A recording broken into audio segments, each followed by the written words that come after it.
Item B, comprehensive plan, second reading. Please excuse my allergies. May I have the liberty to take a couple of minutes and provide background on this document? Certainly. 2 years ago, Zana Hudson and Delegate Roger Romine and I convened county entities that were involved in projects and planning. This included representation from the Health Department, the Park, the Fair Board, the Director of Emergency Services, Primary Care, the Public Service District, the Town of West Union, the West Virginia Development Office, both newspapers, the library, USDA, and County Commission. You were at the first meeting, if you were in, you were at 1 or 2. Mike was at 1 or 2, I think, anyway. The purpose of those meetings were to learn and share and collaborate across agencies in the county about projects that were either planned or desired, about needs, about funding opportunities. As an outcome of that, we had a little document that we prepared. It was called the Strategic Plan, the Doddridge Project. If you'll remember, that was pretty well received by everybody. It laid out a lot of things that were going on in the county and a lot of needs. When we got the group reconvened, we did that for 2 years. After that, the group finally said, overwhelmingly, I mean, the consensus was, we need a comprehensive plan, is what we need. We need to take this to the next 2 or 3 levels. Dave Snively of Doddridge Extension and I did some research, and it was going to cost somewhere between $50,000 and $80,000 to do a comprehensive plan. In our research, we came across the WVU Land Use and Sustainable Development Law Clinic, which I will hereafter call the Law Clinic. They work with several communities across West Virginia. They work only, if you will, do this Section 8 of the code, comply with it. They have a process in place that brings you into compliance with that code, and they have a certified planner that does the planning. There is no charge for this. The only charges might be if, and we don't need meeting space, we have the extension room down there that we'll meet in. The document that they prepared is what this is. Nobody else prepared it. This is from them. It's boilerplate. It is prepared in a manner that any community can use this as an ordinance and comply with Section 8A. So you've got a comprehensive plan that complies with the state. Some of the advantages that Dave and I looked at in this is that there are development incentives, for instance, such as tax breaks that can be given that require a comprehensive plan that's in compliance with code. Another one is the Certified Development Community Program. You have to have a plan that's in accordance with state code, so this will comply with that as well. Again, excuse me. So that's where this comes from.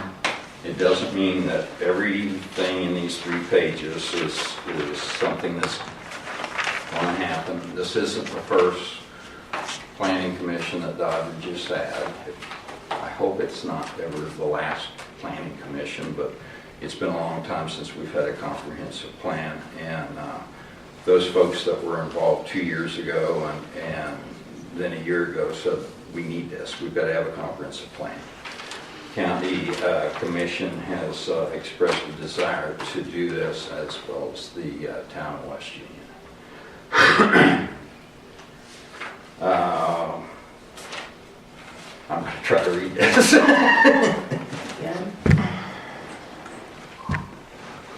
you like for me to read it? If you would desire to, I would be happy to let you do that. Section 1, Purposes and Creation of the Planning Commission. To promote the orderly development of its governmental units and its environs, to promote the health, safety, convenience, and welfare of the citizens of Doddridge County, and to plan for the future development of the community. A county planning commission is now created and established under the provisions of Chapter 8A of the West Virginia Code. Section 2, powers and duties of the planning commission. The planning commission has the following powers and duties in accordance with West Virginia Code 8A-2-11. Number 1, exercise general supervision for the administration of the affairs of the commission.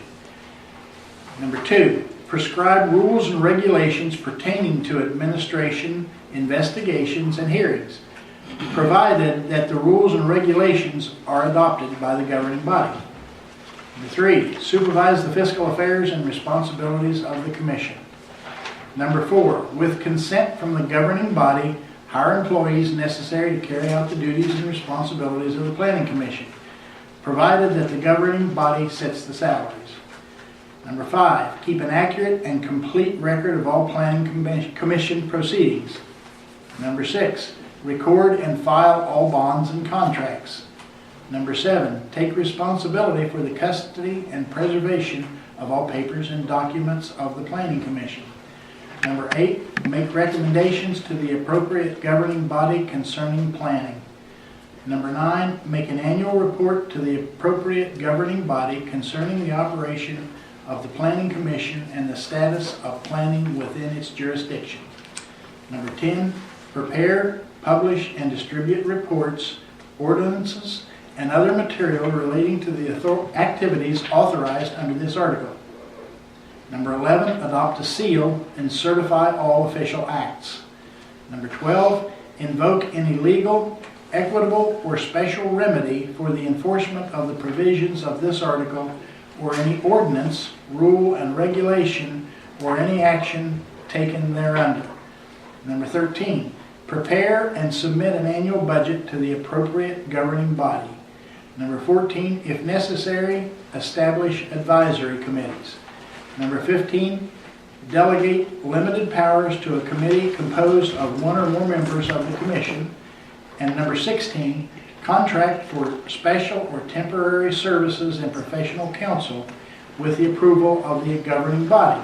Upon request, a county prosecuting attorney, the county surveyor, the county engineer, or any other county employee may render assistance and service to a planning commission without compensation.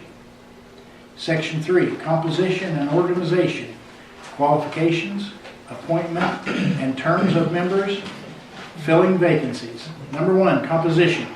The planning commission shall be appointed by the county commission and shall consist of 7 members, one of whom shall be a member of the county commission or a designee, serving for a term coextensive with their term on the commission. Of the 6 remaining members of the commission, the positions must be filled to fairly represent different areas of interest, knowledge, and expertise, including but not limited to business, industry, labor, farming, government, and other relevant disciplines, including citizens at large. All appointees to the planning commission shall be residents of the county, and at least 3/5 of those appointed shall have been residents of Doddridge County for a period of at least 3 years prior to nomination or appointment. Terms of service, number 2. The remaining members of the County Planning Commission, first elected, shall serve respectively for terms of 1 year, 2 years, and 3 years, divided equally or as nearly equally as possible between these terms. Thereafter, members shall serve 3-year terms. Number 3, removal. The County Commission may establish procedures for the removal of members of the Planning Commission for inactivity, neglect of duty, or malfeasance. The procedures must contain provisions requiring that the person to be removed be provided with a written statement of the reasons for removal and an opportunity to be heard on the matter. Number 4, filling vacancies. Should a vacancy arise on the Planning Commission for any reason during the duration of a term, the vacancy shall be filled for the unexpired term in the same manner as provided in Section 3 Number 1. Officers. Number 5. At the first meeting each year, the 7 members of the commission shall elect from among themselves a president and a vice president. The president shall call the meeting to order, moderate discussion, and control the agenda. B, in the president's absence, the vice president shall have the power and authority to act as president of the planning commission. B1, in the absence of both the president and vice president, the members present shall elect a president pro tem who shall act as president for the duration of that meeting only.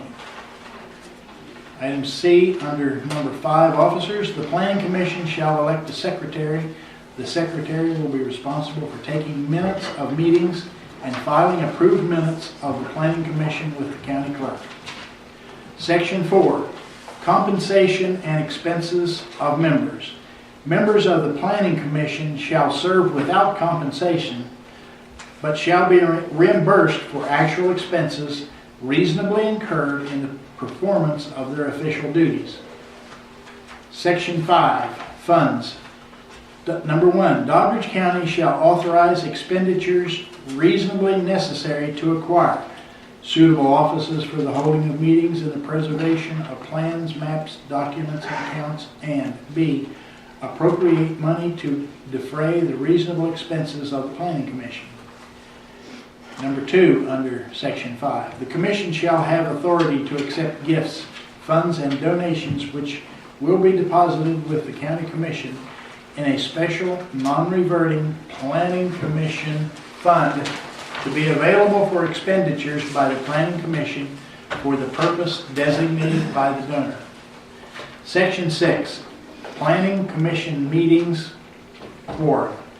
Number 1, regular meetings pursuant to Code Section 8A-2-7 of the West Virginia Code. The planning commission shall meet at least quarterly and may meet more frequently at the request of the president or by 2 or more members. Number 2, special meetings. Notice for a special meeting must be in writing, including the date, time, and place of the special meeting, and be sent to all members at least 2 days before the special meeting. Written notice of a special meeting is not required if the date, time, and place of the special meeting were set in a regular meeting. Quorum. Number 3. Pursuant to Code Section 8A-2-8 of the West Virginia Code, the Planning Commission must have a quorum to conduct a meeting. A simple majority of Planning Commission members present, minimum of 4, constitute a quorum. No action of a Planning Commission is official unless authorized by a majority of the members present at a regular or properly called special meeting.